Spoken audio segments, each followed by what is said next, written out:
दोस्तों, आपका स्वागत है हमारे चैनल मंत्रा शक्ति में। अगर आप चैनल पर नए हैं तो कृपया सब्सक्राइब करें। आचार्य चाणक्य कहते हैं कि जो लक्ष्य को पाने के लिए तत्पर रहते हैं उन्हें सफलता जरूर मिलती है। रोजाना सुबह उठने के बाद चाणक्य के बताए ये 6 काम कर लिए तो कामयाबी मुट्ठी में होगी। जल्दी उठना। आचार्य चाणक्य कहते हैं कि अपने लक्ष्य को पाना है तो इन 24 घंटों में से एक पल भी व्यर्थ न करें। इसके लिए देर तक न जागें और सुबह जल्दी उठें। इससे आप दिन भर के कार्य समय पर पूरा कर पाएंगे। चाणक्य कहते हैं कि सुबह उठने के बाद समय की बर्बादी न करें, आलस का त्याग करें और पूरे दिन की कार्य प्रणाली बनाएं। जो लोग पूरे दिन के प्लान के हिसाब से काम करते हैं वो सफलता की पहली सीढ़ी को पार कर लेते हैं। आज का काम आज ही करें। चाणक्य के अनुसार खोया हुआ धन तो वापस हासिल किया जा सकता है, लेकिन गुजरा हुआ वक्त किसी भी स्थिति में लौटकर नहीं आता है। ऐसे में काम को कल पर न टालें। समय की कद्र करेंगे तो हर काम में सफलता मिलेगी। चाणक्य कहते हैं कि आज की भागदौड़ भरे जीवन में व्यक्ति अपने खान पान का ध्यान नहीं रखता। समय से अच्छा और पौष्टिक भोजन करेंगे तो चुस्त और तंदुरुस्त रहेंगे, कामयाबी की ओर स्फूर्ति से बढ़ेंगे। स्वास्थ्य पर ध्यान। शरीर अस्वस्थ हो तो कोई भी लक्ष्य पूरा नहीं हो सकता। सपनों को सार्थक करना है तो रोजाना सुबह थोड़ा समय योग और व्यायाम के लिए निकालें। निरोगी रहेंगे तो पूरी शक्ति से कार्य कर पाएंगे। कौन सा धन सुख देता है, कौन सा धन जीवन भर रुलाता है, कौन सा धन मनुष्य को सुख देता है और कौन सा धन दुख। तो दोस्तों, आज की कहानी बड़ी ही महत्वपूर्ण है। आपसे निवेदन है कि इस वीडियो को पूरा जरूर सुनना। दोस्तों, एक बार धर्म और माता लक्ष्मी देवराज इंद्र के पास गए और उनसे कहा, हे देवेंद्र, आप देवताओं के राजा हैं, इसलिए हमारा न्याय कर दो। न्याय ये करना है कि हम दोनों में से मनुष्य जाति के लिए सबसे ज्यादा कौन उपयोगी है, किसके होने पर मनुष्य सबसे ज्यादा सुखी महसूस करता है, किसके ना होने पर मनुष्य दुखी रहता है, किसके बिना जीवन का कोई मूल्य नहीं है। देवराज इंद्र ने जब अपने दरबार में माता लक्ष्मी और धर्म देवता को देखा तो उनका प्रश्न सुनकर बड़े ही सोच में पड़ गए। सोचने लगे, ये कैसी आफत गले पड़ी है। धर्म और लक्ष्मी में तुलना करना मेरे बस की बात नहीं है। धर्म से मेरा राज्य चल रहा है और लक्ष्मी मेरी संपत्ति है, मेरा राज्य है। अब दोनों में से किसी एक को श्रेष्ठ कहना मेरे लिए ही भारी पड़ सकता है। इंद्रदेव काफी सोच विचार के बाद इस नतीजे पर पहुंचे थी कि इस बला को तो अपने यहाँ से टालना ही ठीक है। मैं इतना बड़ा जोखिम नहीं ले सकता जिससे मेरा राज्य धन वैभव जाने का खतरा हो। कहते हैं जिस काम से सिर्फ तकलीफ ही हो वो काम क्यों करना। राजा इंद्र कहने लगे, देखिए, मेरी नजर में तो आप दोनों ही श्रेष्ठ हैं। मुझसे भी अधिक न्याय करने में कुशल धरती पर एक राजा है। आप दोनों उन्हीं के पास चले जाइए, वो आप दोनों का निर्णय अवश्य कर देंगे। उस राजा का नाम है विक्रमादित्य। जो निर्णय हमसे नहीं हो पाता है तो हम उस विक्रमादित्य के पास भेज देते हैं। मुझे उम्मीद है कि राजा विक्रमादित्य बिना भेदभाव के आपका निर्णय कर देंगे। दोस्तों, अब माता लक्ष्मी और धर्म देवता धरती लोक पर आए और राजा विक्रमादित्य के दरबार में पहुंच गए और बोले, हे राजन, हमने सुना है आप बहुत ही न्याय प्रिय राजा हैं। बड़े ही निष्पक्ष तरीके से आप सबका न्याय कर देते हैं। यही आस लेकर हम आपके पास आए हैं। आप हमारा भी न्याय कर दीजिए। दोनों की बातें सुनकर राजा विक्रमादित्य कहने लगे कि आप दोनों जब मेरे पास आए हो तो मैं अवश्य न्याय करूंगा, लेकिन पहले मैं ये जानना चाहता हूँ कि आप दोनों अपने आप को श्रेष्ठ किस बात को लेकर समझते हो। तब बारी बारी से दोनों ने अपनी अपनी महानता राजा विक्रमादित्य को बताई। लक्ष्मी जी बोली, राजन, मेरा मानना है कि यदि मैं मनुष्य के पास ना रहूं तो उसका जीवन राशिहीन हो जाता है। मेरे ही कारण पृथ्वी पर जीवन है, इसलिए मेरा योगदान सबसे बड़ा है। तब धर्म कहता है, हे राजन, मेरा मानना है कि यदि मैं मनुष्य के पास ना रहूं तो मनुष्य और पशु में कोई अंतर नहीं रहेगा। मुझसे ही तो मनुष्य की पहचान है। मैं हूं तो मनुष्य है। मेरे ना होने पर उनमें बैर भाव हिंसा पनप जाएगी। मैं उन्हें उनके अधिकार के बारे में समझाता हूँ। मैं ही पृथ्वी पर शांति व्यवस्था बनाता हूँ, इसीलिए मैं अपने आप को श्रेष्ठ मानता हूँ। दोस्तों, इस प्रकार माता लक्ष्मी और धर्म देवता की बातें राजा विक्रमादित्य ने सुनी। राजा विक्रमादित्य बहुत ही विद्वान थे। वो समझ गए कि ये अत्यंत कठिन न्याय है। इन दोनों में से किसी एक को श्रेष्ठ कह देना उचित न्याय नहीं होगा। दोनों में से किसी एक को नाराज कर देने का अर्थ है कि मैं अपना नुकसान करूंगा। फिर उन्होंने विचार किया कि अगर धर्म चला गया तो समझो सब कुछ चला गया, इसीलिए मैं धर्म को ही श्रेष्ठ बता देता हूँ। अंत में उन्होंने निर्णय लिया कि मेरे विचार से धर्म ही श्रेष्ठ है। धर्म के बिना जीवन का कोई अर्थ नहीं रह जाता है। एक बार यदि लक्ष्मी ना भी रहे तो भी काम चल जाएगा। राजा विक्रमादित्य की इस न्याय से माता लक्ष्मी क्रोधित हो गई। उनके क्रोधरा राजा विक्रमादित्य पर बरस पड़ा। माता लक्ष्मी ने उनका सारा राज्य, सारा धन वैभव गायब कर दिया। धन का नाश होने पर अब तो राजा विक्रमादित्य दर दर की ठोकरें खाने लगे और धन न होने के कारण वो दर दर की ठोकरें खाते रहे, भिखारी बन गए। ऐसे में उन्होंने अपने राज्य से जाना ही उचित समझा। उन्होंने अपनी तलवार उठाई और अपने घोड़े को लेकर राज्य से निकल पड़े। सुबह से शाम तक इधर उधर भटकते रहे। कहीं खाने को भी कुछ नहीं मिल रहा था। चलते चलते एक नदी के पास पहुंचे। अब उन्हें भूख भी लगी थी, इसलिए उन्होंने सोचा कि नदी से कुछ मछलियां पकड़ ली जाएं। उन्होंने नदी से कुछ मछलियां पकड़ी और उन्हें नदी के किनारे पर रख दिया। उन्होंने सोचा कि स्नान के उपरांत में मछलियों को खा लूंगा। दोस्तों, जैसे ही वे राजा नहाकर नदी के बाहर आए तो देखा सारी मछलियां नदी में कूद गईं। वे समझ गए थे कि ये सब माता लक्ष्मी के क्रोध के कारण हो रहा है। राजा विक्रमादित्य ने हिम्मत नहीं हारी। अब तो भूखे प्यासे वो अपनी बहन की घर की तरफ चल पड़े। जिस समय राजा विक्रमादित्य अपनी बहन के पास जा रहे थे तो उनकी दशा बड़ी ही दयनीय थी। कई दिनों से भूखे प्यासे थे। उनकी वेशभूषा भी बहुत ज्यादा खराब थी। उधर उनकी बहन को पहले ही पता चल चुका था कि उनके भाई के पास धन दौलत सारी नष्ट हो चुकी है। उन पर बहुत बड़ी विपत्ति आ गई है। उधर उनकी बहन को उनके दूतों ने ये खबर दी कि आपका भाई विक्रमादित्य आपसे मिलने आ रहा है। महाराज विक्रमादित्य की दशा बहुत ही दयनीय और गरीबों जैसी थी। अकेले ही घोड़े पर बैठे हैं, फटे पुराने वस्त्र पहने हुए हैं। दोस्तों, ये सुनकर उनकी बहन को बड़ा बुरा लगा। सोचने लगी कि अगर मेरा भाई इस हालत में मेरे घर आया तो मेरी बड़ी बदनामी होगी। उसने अपने नौकरों को आदेश दिया कि मेरे भाई को घोड़े के अस्तबल में ठहरने की व्यवस्था कर दो।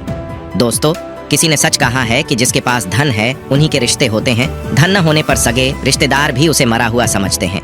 गरीबी देखकर सगे संबंधी भी उससे दूरियां बनाने लगते हैं। दोस्तों, कहते हैं पैसा बिना मात पिता पुत को कपूत कहें, पैसा बिना भाई कहे किसका ये भाई है, पैसा बिना चाचा कहे किसका है भतीजा ये, पैसा बिना सास कहे किसका जमाई है, पैसा बिना भरपेट भोजन भी मिलता नहीं, पैसा बिना ठोकर मार दे लुगाई है, पैसा बिना समाज के बीच इज्जत भी मिले नहीं। पैसा एक ऐसी चीज राम ने बनाई है। नौकरों ने राजा विक्रमादित्य को घोड़ों के अस्तबल में ठहरा दिया और उन्हें खाने के लिए चने की भूसे की रोटी दे दी गई। चने की भूसी की रोटी देखकर विक्रमादित्य सोचने लगे, इसमें किसी का कोई दोष नहीं है। ये सब लक्ष्मी के नाराज होने का प्रभाव है। बुरे समय को जैसे बन पड़े काट लेना चाहिए। अब तो राजा विक्रमादित्य ने वो रोटियां खाई तो नहीं, वहीं पर जमीन में गड्ढा खोदकर वो रोटियां गाड़ दी थीं। उसके बाद हाथ जोड़कर बोले, हे धरती माँ, जब मैं यहाँ आऊंगा तो आपसे ये रोटियां ले लूंगा। तब तक आप इन रोटियों को संभाल कर रखना। दोस्तों, रात में उठकर राजा विक्रमादित्य बिना किसी को बताए वहां से आगे के लिए चले गए। सोचा चलो मित्र के घर चलते हैं। कहते हैं विपत्ति में मित्र कुछ ना कुछ मदद जरूर करेंगे। अगले दिन सुबह वो अपने एक प्रिय मित्र के पास पहुंचे। मित्र ने उनका बहुत स्वागत किया। खाने के लिए उनको तरह तरह के व्यंजन परोसे। जब राजा विक्रमादित्य खाना खाने बैठे तो उन्होंने देखा कि खूंटी पर 9 लखा हार टंगा हुआ था। जैसे जैसे वे भोजन खाते जा रहे थे वैसे वैसे कोठी भी 9 लखा हार को निगल रही थी। वो समझ गए थे कि यहाँ भी देवी लक्ष्मी की एक चाल है। जब उनके मित्र की पत्नी ने खूंटी से हार गायब देखा तो उसने भी विक्रमादित्य पर चोरी का इल्जाम लगा दिया। विक्रमादित्य ने अपनी सफाई में कुछ भी नहीं कहा। उनका मित्र जानता था कि विक्रमादित्य ऐसा नहीं कर सकता, इसलिए उसने अपनी पत्नी को समझाने का बहुत प्रयास किया, लेकिन वो नहीं मानी। मित्र ने कहा, मित्र, अब तुम्हारा यहाँ से जाना ही ठीक है, नहीं तो ये कमबख्त नहीं मानेगी। राजा विक्रमादित्य वहां से भी चल पड़े। चलते चलते वे एक दूसरे राजा के राज्य में पहुंचे। कई दिन से भूखे प्यासे चल रहे थे, इसलिए बहुत थक गए थे। थके हारे नगर से बाहर एक पेड़ के नीचे जाकर सो गए थे। थके होने के कारण उन्हें जल्दी ही गहरी नींद आ गई। मगर इधर क्या होता है, जिस राजा के राज्य में वो सो रहे थे, इस राजा के यहाँ से कुछ चोरों ने चोरी की थी। चोरी करके धन लेकर वो भाग रहे थे। राजा के सिपाही उन चोरों का पीछा कर रहे थे। चोरों ने देखा कि अब हम ये धन लेकर भाग नहीं पाएंगे, तो उन्होंने जंगल में एक आदमी को सोते हुए देखा। वो चोरी का सारा धन उसी के सिरहाने छुपाकर भाग गए। कुछ देर बाद राजा के सिपाही जब वहां पहुंचते हैं तो उन्होंने देखा कि वृक्ष के नीचे एक आदमी सो रहा है और वो धन उसी के सिरहाने रखा हुआ था। सैनिकों ने जब देखा कि सारा धन विक्रमादित्य के पास पड़ा है तो उन्हें समझ में आ गया कि यही चोर है। राजा विक्रमादित्य को सिपाही पकड़कर राजा के पास ले गए। विक्रमादित्य का घोड़ा और तलवार भी उन सैनिकों ने अपने कब्जे में ले लिए। राजा ने विक्रमादित्य से पूछा कि क्या तुमने ये धन चुराया है? विक्रमादित्य ने कहा, हे राजन, मैंने कोई चोरी नहीं की है। मुझे तो पता ही नहीं कि मेरे पास में धन कहां से आया। उनके बार बार सफाई देने पर भी वहां के राजा को किसी भी बात का विश्वास नहीं हुआ, क्योंकि उनके पास में कोई गवाह नहीं था जो वे अपने आप को निर्दोष साबित कर पाते। वहां के राजा ने चोरी के आरोप में विक्रमादित्य के दोनों हाथ कटवा लिए और उसके बाद उन्हें ले जाकर बाजार के बीचों बीच चौराहे पर फेंक दिया और उसके पास में एक जूता रख दिया और वहां लिख दिया कि जो कोई इस चौराहे से गुजरे वो इस अपराधी को 5 जूते अवश्य मारे। अब तो जो भी राहगीर वहां से गुजरता था वो वहां पड़े जूते को उठाता और 5 जूते मारता और आगे के लिए चला जाता।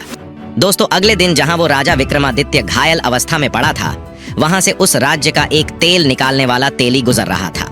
वो स्वभाव से बड़ा ही दयालु व्यक्ति था। तेली ने जब एक हाथ पैर कटे हुए व्यक्ति को बाजार के बीच चौराहे पर पड़ा देखा तो वो वहीं रुक गया। उसने जूते तो नहीं मारे, वो उसकी दशा देखकर उसके दर्द को महसूस करने लगा। राजा ने तेली को अपने पास रोका देखा तो उससे प्रार्थना की, हे भाई, मेरे इन कटे हुए हाथ पैरों पर मक्खियों बैठ रही है जो मुझे पीड़ा पहुंचा रही है। मेहरबानी करके आप मेरे जख्मों पर थोड़ा सा तेल लगा दो तो आपका बड़ा एहसान होगा। तेली कहने लगा, भाई, एक तो मैं तुम्हें जूते मारकर तुम्हें कष्ट नहीं पहुंचा रहा हूँ, ऊपर से तुम मुझसे ही तेल मांग रहे हो। मैं जानता हूँ तुम मुझे तेल के बदले में दोगे तो कुछ भी नहीं, फिर मैं अपना 1-2 ग्राम तेल क्यों खराब करूं। तब राजा ने कहा, भाई, दीन दुखियों की सहायता करने से कभी धन की हानि नहीं होती। जाओ, आज आपको सब दिन से ज्यादा मुनाफा होगा। राजा ने तेली से जब ज्यादा प्रार्थना की तो उसने थोड़ा सा तेल उसके जख्मों पर लगा दिया और उसके बाद वो तेली तेल बेचने चला गया। अचरज की बात यह थी कि उस दिन जब वो तेल बेचने गया तो शाम तक तेल बेचने के बाद भी उसका तेल उतना का उतना ही बना रहा। ये देखकर उसे बड़ा आश्चर्य हुआ कि आज ऐसा क्या हो गया कि जितने का मैं रोज तेल बेचता हूँ उतने का तेल बिक भी गया और मेरा तेल उतना का उतना ही है। आज उसे सब समझ में आ गया था कि मैंने उस घायल व्यक्ति के हाथों पर तेल लगाया था, शायद उसी की दुआ से आज मुझे इतना लाभ हुआ है।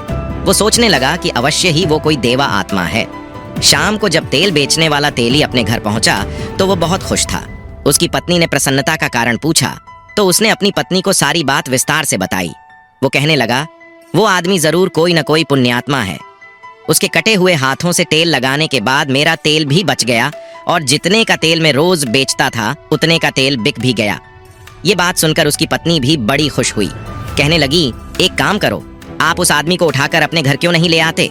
घर में हम उसकी खूब सेवा करेंगे। हमारे इस घर में संतान भी नहीं है और हो सकता है कि उसकी कृपा से हमारे घर में संतान पैदा हो जाए।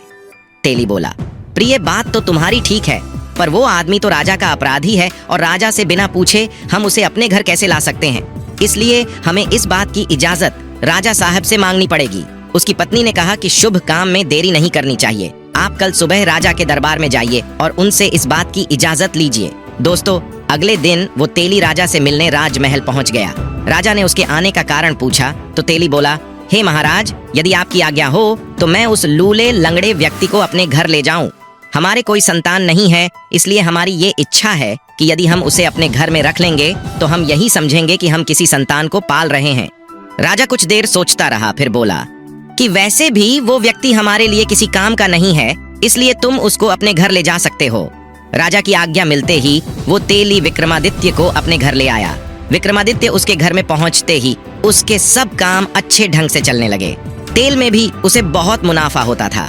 धीरे धीरे उसने अपने यहाँ कई तेल के कोलू लगा लिए। कुछ ही दिनों में वो बड़ा धनवान बन गया। वो जितनी राजा विक्रमादित्य की सेवा करता था उतनी ही धन दौलत की वृद्धि उसके घर में होती चली जा रही थी। दोस्तों, इस शहर के राजा की एक कन्या थी। राजकुमारी बहुत ही विद्वान थी। वो कई कलाओं में निपुण थी। उसका रोज का नियम था, वो रोज शाम को दीपक चंदी गाकर अपने पूरे शहर के दिया जला देती थी और रात होने पर उन्हें बुझा देती थी। लेकिन कुछ अलग ही नियम बन गया था। वो राजकुमारी शाम को दिया जलाती थी और रात में बुझाकर सो जाती थी। जब पूरे शहर के दिए बुझ जाते तो इधर राजा विक्रमादित्य दीपक राजक गाकर उन सारे दियों को फिर से जला देता था। यही सिलसिला 4-5 दिन तक चलता रहा। राजकुमारी ये देखकर बड़ी अचरज में पड़ गई कि उनके दिए को कौन जला देता है। मेरे अलावा दीपक राग तो इस राज्य में कोई नहीं जानता। सुना है दीपक राग राजा विक्रमादित्य जानते हैं, पर वो तो अपने राज्य में रहते हैं। हो ना हो, इस समय राजा विक्रमादित्य जरूर हमारे राज्य में ठहरे हुए हैं। दोस्तों, उन्हीं दिनों की बात है। वहां के राजा ने अपनी राजकुमारी का स्वयंवर रचाया। दूर दूर के राजा महाराजाओं को अपने यहाँ आमंत्रित किया। सारे राजा स्वयंवर में भाग लेने के लिए आए। उधर राजा विक्रमादित्य ने, जो तेली के घर पर रह रहा था, उसने तेली से निवेदन किया कि हे मालिक, मुझे भी स्वयंवर में भाग लेना है। कृपया करके आप मुझे स्वयंवर में ले चलिए। तेली ने उसे बहुत समझाया कि देखो, तुम कैसी बातें करते हो। वो स्वयंवर क्षत्रियों का है और फिर तुम्हारे हाथ पैर भी तो नहीं है। ऐसे में मैं तुम्हें लेकर वहां गया तो लोग तुम्हारी इस दशा पर हंसेंगे और वो राजकुमारी भी इतनी पागल नहीं होगी जो बिना हाथ पैर वाले को अपना पति चुनेगी। दोस्तों, तेली के बार बार समझाने पर भी राजा विक्रमादित्य नहीं माना। लेकिन जब विक्रमादित्य अपनी बात पर अड़ गया तो वो तेली उन्हें स्वयंवर में ले जाने के लिए राजी हो गया। वो बोला कि कल सुबह मैं तुम्हें स्वयंवर दिखाने ले चलूंगा। दोस्तों, इधर इस राजा के यहाँ से इस तेली के घर ये समाचार आया था कि राजा साहब को कल सुबह 100 घानी तेल चाहिए। राजा का ये आदेश सुनकर तेली घबरा गया। कहने लगा, इतने कम समय में और इतने तेल की व्यवस्था में कैसे करूंगा? अगर इतने तेल की व्यवस्था नहीं हो पाई तो राजा साहब गुस्से में मुझे दंड भी दे सकते हैं। राजा का फरमान सुनकर सूचना देने वाला व्यक्ति तो वहां से चला गया और जाते जाते वो ये कह गया कि अगर कल सुबह तेल की व्यवस्था नहीं हुई तो राजा साहब तुम्हें कठोर सजा देंगे। दोस्तों, ये खबर उस तेली के लिए बहुत बुरी थी। उसके लिए ये काम बहुत असंभव था। तेली बहुत दुखी हुआ, यहाँ तक कि शाम को उसके घर भोजन भी नहीं बना। तब राजा विक्रमादित्य ने पूछा, पिताजी आप इतने चिंतित क्यों हैं? तब तेल ने राजा विक्रमादित्य को पूरी बात बताई कि बेटा, राजा ने हमें बहुत बड़े संकट में डाल दिया है। अगर कल सुबह तक 100 घड़ा तेल की व्यवस्था नहीं हुई तो वो हमें कठोर सजा दे देगा। तब विक्रमादित्य ने कहा, पिताजी आप चिंता मत कीजिए, तेल की व्यवस्था आप मुझ पर छोड़ दीजिए। आप केवल 100 घड़ा मंगवा लीजिए, कल सुबह तक 100 घड़ा तेल की व्यवस्था हो जाएगी। ये बात सुनकर तेली को कुछ तसल्ली मिली, लेकिन वो हैरान था कि इतने तेल की व्यवस्था आखिर होगी कहां से। तेली को विक्रमादित्य की शक्ति पर विश्वास था, इसलिए उसने राजा के यहाँ से 100 खाली घड़े मंगवा लिए। और रात होने पर राजा विक्रमादित्य ने तेली से कहा कि पिताजी अब आप निश्चिंत होकर सो जाइए, मैं रात में 100 घड़ा 3 बैलों से गोलू चलाकर निकाल दूंगा। तब तेली की पत्नी कहती है, बेटा तुम्हारे तो हाथ भी नहीं है, फिर तुम 100 घड़ा तेल कैसे निकालोगे? कैसे तुम बेल चला पाओगे? विक्रमादित्य ने कहा, माँ जी आप चिंता मत करो। दोस्तों, इस प्रकार रात में राजा विक्रमादित्य ने 100 घड़ा तेल भरकर तैयार कर दिया। राजा के लोगों ने जब 100 घड़ा तेल देखा तो हक्के बक्के रह गए। इधर तेली ने देखा तो उसने अपनी पत्नी को बताया, प्रिय ये व्यक्ति जरूर कोई देवता है, इसलिए हमें अब कोई चिंता नहीं करनी चाहिए। दोस्तों, अगला दिन होता है तो वे दोनों पति पत्नी विक्रमादित्य को नहला नए वस्त्र पहनाते हैं और उनको ले जाकर स्वयंवर में दूर एक स्थान पर बैठा देते हैं। इधर जब राजकुमारी वरमाला लेकर घूमती है तो इस सभा में विक्रमादित्य को तलाशना शुरू कर देती है। वो जानती थी कि राजा विक्रमादित्य यहीं कहीं मौजूद है, पर राजाओं की क्यारी में उसे विक्रमादित्य नजर नहीं आया। तभी उसकी निगाह दूर बैठे का अपंग व्यक्ति पर गई। उस व्यक्ति में राजकुमारी को बहुत तेज नजर आ रहा था। उनका तेज देखकर वो समझ गई कि यही राजा विक्रमादित्य देते हैं। बस फिर क्या था, वहां माला लेकर उनकी ओर चल पड़ी और पास पहुंचकर माला उनके गले में पहना दी। वहां उपस्थित राजा और राजकुमार और लोग आश्चर्यचकित हो गए कि आखिर राजकुमारी ने ऐसा क्यों किया। राजकुमारी के परिवार के लोगों ने कहा कि लगता है राजकुमारी से बहुत बड़ी भूल हो गई है, इसलिए ये अपंग आदमी को वरमाला पहना दी है। अब तो सबने राजकुमारी को बहुत डांटा, उनके ऊपर जल छिड़का, जलपान कराया और फिर से वरमाला देकर सभा में घूमने के लिए कहा। लेकिन राजकुमारी ने फिर जाकर उसी बिना हाथ पैर वाले व्यक्ति के गले में वरमाला पहना दी। ये देखकर सब राजाओं ने सोचा, जरूर ये राजकुमारी पागल है, इसकी मानसिक स्थिति ठीक नहीं है, इसलिए बार बार उस अपंग व्यक्ति को वरमाला पहना देती है। कुछ राजा तो गुस्से में उठकर चले गए, कुछ राजकुमारी को भला बुरा कहने लगे, सोचने लगे इतनी सुंदर राजकुमारी है और एक अपाहिज के गले में वरमाला क्यों पहना देती है। लोगों के सुझाव से राजकुमारी को दोबारा माल दी गई ताकि वो सही से वर का चुनाव कर सके, पर इस बार भी राजकुमारी ने विक्रमादित्य के गले में ही माला डाली। राजकुमारी के इस व्यवहार से वहां आए राजा और राजकुमार क्रोधित होकर राजकुमारी के पिता से बोले, महाराज, यदि आपकी पुत्री को एक अपाहिज से ही विवाह करना था तो हम सबको आपने आमंत्रित क्यों किया। राजा भी इस बात से बड़े शर्मिंदा हुए, पर वो क्या करते, सामाजिक कृतियों का पालन करना भी बड़ा जरूरी होता है। इसलिए उन्होंने राजकुमारी का विवाह उसी अपाहिज के साथ करवा दिया और राजमहल से विदा कर दिया। राजकुमारी राजा विक्रमादित्य के साथ उस तेली के घर आकर रहने लगी। तेली और उसकी पत्नी इस बात से चिंतित थे कि राजकुमारी आखिर उनके साथ कैसे रह पाएगी, लेकिन वो राजकन्या बहुत ही समझदार थी। वो तेली के घर भी बड़ी खुशी के साथ रहने लगी। उधर राजा इस बात से बहुत नाराज थे कि हमारी बेटी ने हमारा नाम खराब कर दिया। राजकुमारी का पिता और उसके भाई उससे बहुत नाराज थे। एक दिन विक्रमादित्य ने अपनी पत्नी से कहा कि आज उनका हिरण का मांस खाने का मन कर रहा है, अगर तुम्हारे भाई कोई शिकार करके लाए हो तो तुम अपने भाइयों से हिरण का मांस मांग लो। दोस्तों, राजकुमारी अपने भाइयों के पास कुछ मांगने के लिए जाना नहीं चाहती थी, लेकिन पति की इच्छा को उसने न करना भी उचित नहीं समझा। वो बेमन से अपने भाइयों के पास गई। राजकुमारी की भाभियों ने पूछा, नन्नत जी आप किस लिए हमारे घर आई हो? तो राजकुमारी ने असली बात तो छुपा ली। वो कहने लगी, भाभी, आज मेरा मन हिरण का मांस खाने को कर रहा है, इसलिए सोचा भाइयों से ले आऊं। राजकुमारी की बात सुनकर उनकी भाभियों ने तपाक से जवाब दिया, अरे नन्नत जी, जब हिरण के मांस खाने का इतना ही शौक था तो किसी अच्छे राजकुमार को क्यों नहीं चुना, उस अपंग को क्यों चुना? राजकुमारी उनकी जली कटी बातें सुनकर वापस लौट गई। उसने सारी बातें को बताई। राजा विक्रमादित्य ने कहा, कोई बात नहीं, यदि उन्होंने शिकार नहीं दिया तो तुम उनसे मेरी तलवार और मेरा घोड़ा मांग लो, मैं स्वयं ही शिकार कर लाऊंगा। राजकुमारी अपने पति का घोड़ा और तलवार लेने अपने पिता के पास चल पड़ी। तभी विक्रमादित्य ने एक रुमाल अपनी पत्नी को दिया और कहा, प्रिय, अगर मेरा घोड़ा और तलवार यहाँ आने में दिक्कत करें तो तुम उसे ये रुमाल दिखा देना, वे शांतिपूर्वक तुम्हारे साथ चले आएंगे।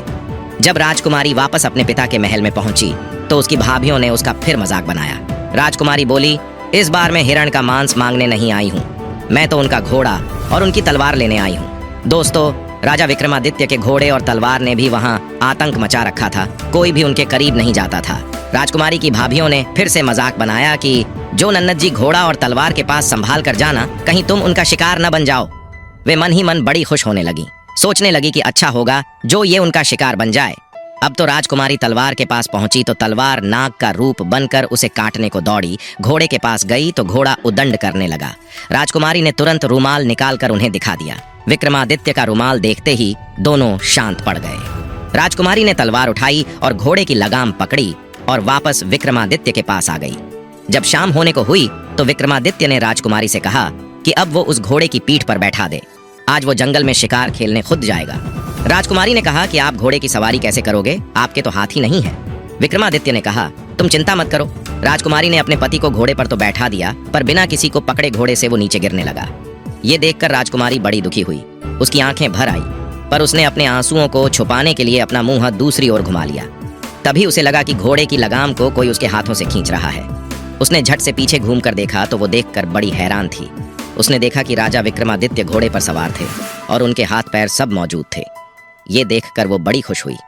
उसके मन में ये जानने की इच्छा हुई कि आखिर ये सब कैसे हो गया। विक्रमादित्य ने उसे आश्वासन दिया कि शिकार से लौट के बाद वो सारी बात उन्हें बता देगा। दोस्तों, विक्रमादित्य को जंगल में जो भी शिकार मिला, उसने उस शिकार को मारकर सबके पूंछ और कान काट लिए और शिकार को वहीं पर छोड़ दिया। उसी दिन राजकुमारी के भाई भी जंगल में शिकार खेलने आए थे। उन्होंने जंगल में ताज़ा शिकार मरा हुआ देखा तो सोचा कि जब बिना मेहनत किए ही शिकार मिल रहा है तो मेहनत क्यों करनी। चलो अच्छा हुआ, बिना समय खराब किए शिकार मिल गया, इसी को उठाकर घर ले चलते हैं। उन्होंने शिकार उठाया और शिकारी को धन्यवाद किया और महल की ओर चल पड़े। वो अभी थोड़े ही दूर गए थे, तब तक उन्हें जोर की प्यास लगने लगी। तब उन्होंने एक जलाशय देखा और अपने घोड़े को वहीं पर रोक दिया। पानी पीने के लिए उस जलाशय की ओर वे सब बढ़ने लगे। तभी पीछे से एक आवाज आई, ठहरो। उन्होंने पीछे मुड़कर देखा तो एक योगी खड़ा था। योगी ने कहा, राजकुमार, ये जल बिना मेरी इजाजत कोई भी जीव नहीं पी सकता। क्या जल पीने से पहले तुमने मेरी इजाजत ली थी? राजकुमारों को बहुत तेज प्यास लगी थी, प्यार से उनका बुरा हाल था। पानी पीने के लिए उन्होंने योगी से बड़ी प्रार्थना की। योगी ने कहा, हम तुम्हें एक शर्त पर जल पीने देंगे। हम कुछ गर्म सिक्के तुम्हारे कूल्हों पर गोदना चाहते हैं। अगर तुम ये सिक्के गोदवाओगे तभी पानी पी पाओगे। प्यास से उनका दम निकल जा रहा था, इसलिए वे शर्त मानने के लिए राजी हो गए। शर्त के अनुसार उन्होंने अपने कूल्हों पर गर्म सिक्के गुदवा लिए और पानी पीकर वहां से चले आए। इधर विक्रमादित्य भी अपने घर लौट आया। दोस्तों, उधर देवताओं की तरह वेशभूषा देखकर उसकी पत्नी राजकुमारी और वो तेली और तेली की पत्नी उसे घेर कर खड़े हो गए और पूछने लगे कि आप कौन हो। तब विक्रमादित्य ने सोचा कि अब इन्हें अपना भेद बता ही देना चाहिए। वो बोला कि हे धर्म पिता है, माता में राजा विक्रमादित्य हूँ। फिर उन्होंने अपनी पूरी कहानी उनके सामने सुनाई। जब उन्हें पता चल गया कि राजा विक्रमादित्य देते हैं तो वे दोनों उनके चरणों में गिर पड़े और अनजाने में हुए अपराध के लिए क्षमा मांगने लगे। राजा विक्रमादित्य ने उनसे कहा कि आपको क्षमा मांगने की कोई जरूरत नहीं है, आपने तो मेरी सहायता की है। दोस्तों, अगले दिन राजा विक्रमादित्य ने अपनी पत्नी से कहा कि आज तुम फिर से अपने भाइयों के पास शिकार मांगने जाओ। अगर वहां से शिकार देने में आनाकानी करें तो फिर उनसे कहना कि वो केवल शिकार को दिखा ही दे। जब वो शिकार दिखाने को राजी हो जाए तो तुम उनसे पूछना कि शिकारों के कान और पूंछ कहाँ हैं।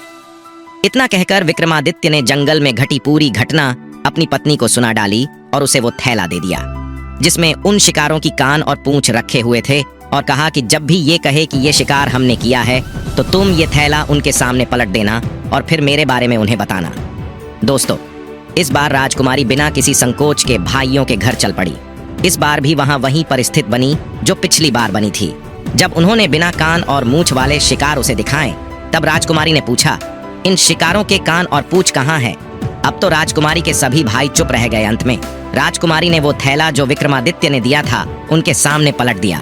उस थैली में सभी जीवों के कान और पूंछ रखे हुए थे। जब उसकी भाभियों ने उसे इसके बारे में पूछा कि ये सब क्या है, तो राजकुमारी बोली कि आप अपने पतियों से पूछो कि कल रात को पोखर का जल पीने का उन्होंने क्या भुगतान किया था। जब उसकी भाभियों ने अपने पतियों से इसके बारे में पूछा तो सबने पिछली रात की सारी घटना बता दी। भाभियों ने आश्चर्य से राजकुमारी से पूछा कि उसके पास ये कान और पूंछ कैसे आया। तो उसने जंगल में जो योगी ने उनके कूल्हों पर सिक्के गुदवाए थे उनके बारे में बताया कि वो योगी कोई और नहीं बल्कि उसका ही पति विक्रमादित्य था। भाभियों ने व्यंग्य से कहा कि ये कैसे संभव हो सकता है, एक अपाहिज ये सब कैसे कर सकता है। तब राजकुमारी ने बता दिया कि जिन्हें आप अपाहिज कह रही हो वो राजा विक्रमादित्य हैं। दोस्तों, राजा विक्रमादित्य का नाम सुनते ही महल में खलबली मच गई। जब ये सूचना राजा को मिली तो वो भी घबरा गया। आखिर उन्होंने ही विक्रमादित्य को दंड दिया था। राजा, राजकुमार और मंत्री का सभी तेली के घर की ओर दौड़ पड़े। राजा और राजकुमार सभी राजा विक्रमादित्य के पैरों में गिरकर क्षमा मांगने लगे। राजा ने उन सबको कहा कि आप लोग दुखी ना हो, ये मेरे धर्म की परीक्षा थी, इसलिए आप लोगों की मति घूम गई थी। आप लोग ये बात अपने मस्तिष्क से निकाल दो कि मैं आपसे नाराज हूँ। ये सुनकर सब खुश हो गए और राजा को अपने राजमहल में ले गए। वहाँ उनकी खूब आव भगत की। कुछ दिन तक वहाँ रहने के बाद राजा ने वहाँ से विदाई ली। उन्होंने पूरे सम्मान से उन्हें विदा किया। राजा भी पूरे सम्मान के साथ वहाँ से रवाना हो गए। सैनिकों ने भी उन्हें भरपूर सम्मान दिया। फिर सैनिकों ने पूछा कि राजन, अब हम किस ओर चले? तो विक्रमादित्य ने कहा कि आप लोग मेरी बहन के घर की ओर चलो। जब सभी लोग विक्रमादित्य की बहन की नगर को चलने लगे तो वहां उसकी बहन के कुछ गुप्त चरणों ने उसकी बहन को खबर दी कि उसका भाई विक्रमादित्य आ रहा है। उसने अपने गुप्तचर से पता किया कि विक्रमादित्य किस परिस्थिति में आ रहा है, तो गुप्तचरों ने बता दिया कि आज तो वे पूरे लाव लश्कर के साथ आ रहे हैं।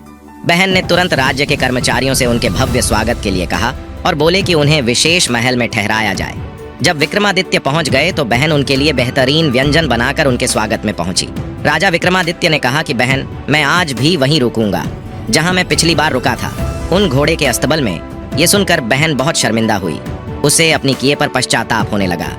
विक्रमादित्य ने कहा कि बहन, मुझे इस बात का कोई दुख नहीं है, पर तुम्हें संबंधों की मर्यादा का पालन करना चाहिए था। रिश्तेदार इसीलिए होते हैं कि वो एक दूसरे पर बुरा वक्त पड़ने पर उनके साथ खड़े हो जाए, उनकी मदद करें। जो अपने मित्र पर, अपने रिश्तेदारों पर विपत्ति देखकर, बुरा वक्त देखकर पीठ घुमा लेता है, वो बहुत ही घटिया आदमी माना जाता है। दोस्तों, अगले दिन वो वहां से रवाना हो गए। फिर उन्होंने कर्मचारियों से अपने मित्र के घर चलने को कहा। जब मित्र के घर पहुंचे तो मित्र बहुत प्रसन्न हुआ और बोला कि मैं तुम्हें प्रसन्न देखकर बहुत खुश हूँ। तुम्हें देखकर मन बहुत ही आनंदित हुआ है। आपसे अनुरोध है कि आप आज रात कम से कम मेरा अतीत स्वीकार करें। विक्रमादित्य ने कहा, मित्र, मुझे खुद को भी तुम्हारे यहाँ रुकने की बहुत इच्छा है। वो विक्रमादित्य को लेकर अपने विशेष कक्ष में पहुंचा। वहां दोनों मित्रों की पुराने दिनों की चर्चा हुई। रात को खाने के समय विक्रमादित्य का उसी स्थान पर भोजन परोसा गया जहां पिछली बार खाने के समय खूंटी ने हार निगला था। विक्रमादित्य ने जैसे ही भोजन करना शुरू किया, खूंटी ने भी हार उगलना शुरू कर दिया। जैसे ही विक्रमादित्य का भोजन समाप्त हुआ, जब उसके मित्र की निगाह कोठी पर गई तो वहां उन्होंने खोया हुआ नौलखा हार टंगा देखा। तो मित्र आश्चर्य से भर गया और अपनी पत्नी से बोला कि ये कैसी अनोखी घटना है। इस हार की चोरी का इल्जाम तुमने मेरे मित्र विक्रमादित्य पर लगाया था। तब मैंने तुम्हें कहा था कि वो ऐसा नहीं कर सकता। जो दुनिया की तकलीफ को मिटाता हो, वो एक हार के लिए इतना कैसे गिर सकता है। जाओ, अपना हार ले लो और उनसे क्षमा मांगो। दोस्तों, उसकी स्त्री को अपने द्वारा किए गए कार्य पर बहुत शर्मिंदगी हुई। उसने हाथ जोड़कर राजा विक्रमादित्य से क्षमा मांगी। वो बोली कि हे राजन, मेरी मति को उस समय न जाने क्या हो गया था। मेरे उस अपराध को क्षमा कर दो। मैं चाहती हूँ कि आप एक बार मुझे माफ करके मेरी पीड़ा को कम करें। तभी विक्रमादित्य ने कहा, आप लोग ज्यादा दुखी ना हो। वो समय मेरा भी विपत्ति का समय था। मुझ पर लक्ष्मी जी रुष्ट हो गई थी, इसलिए सारी घटनाएं घट रही थीं। फिर उन्होंने वो सारी बातें विस्तार से उन्हें बताई और अगले दिन अपने राज्य के लिए चले गए। जब वो अपने राज्य में पहुंचे तो उन्हें माता लक्ष्मी जी नगर के मुख्य द्वार पर खड़ी मिली। माता लक्ष्मी बोली, हे राजन, तुम सही थे और मैं गलत थी। मैंने तुम्हें जो व्यर्थ का दंड दिया उसके लिए मुझे बड़ा खेद है। क्या ये पुत्र अपनी माता को क्षमा नहीं कर सकता? माँ लक्ष्मी के मुख से ऐसे शब्द सुनकर विक्रमादित्य माता लक्ष्मी के पैरों में गिर पड़े और बोल, हे माता, आप ऐसी बातें ना करें। दरअसल आप दोनों ही महान हो। आपके बिना धर्म का अस्तित्व नहीं और धर्म के बिना आपका कोई अस्तित्व नहीं। धर्म से कमाई हुई लक्ष्मी सदा फलित होती है, सुख देती है और लक्ष्मी से धर्म कर्म किया जाता है। वही धन मनुष्य को सुख देता है जो धर्म से कमाया जाता है। अधर्म से कमाया गया धन मनुष्य के जीवन में घोर दुख लाता है। धर्म के बिना मनुष्य सुख अर्जित नहीं कर सकता। धर्म सुख और शांति बनाए रखने की एक व्यवस्था है। धर्म नहीं होगा तो अराजकता फैल जाएगी। सारे नियम कानून धर्म से ही बनते हैं। धर्म दुनिया को व्यवस्थित करने का माध्यम है और लक्ष्मी दुनिया को पालने पोसने का माध्यम। कौन सा धन मनुष्य को सुख देता है? इसका उत्तर है जो धन धर्म से कमाया जाता है वही प्राणी को सुखी बनाता है। आपकी परीक्षा से मेरी चमक और भी बढ़ गई है, इसलिए मैं आपका आभारी हूँ। विक्रमादित्य की विनम्रता से माँ लक्ष्मी बहुत प्रसन्न हुई और बोली, हे विक्रमादित्य, मेरा तुम्हें आशीर्वाद है कि जब तक दुनिया रहेगी लोग तुम्हें नहीं भूलेंगे। इतना आशीर्वाद देकर माँ लक्ष्मी अंतर्ध्यान हो गई। राजा बड़ी ही हंसी खुशी से अपने नगर में रहकर राजकाज करने लगा। दोस्तों, वीडियो अच्छी लगी हो तो हमारे चैनल को सब्सक्राइब जरूर करें। मिलते हैं अगली वीडियो में। आप अपना ख्याल रखें।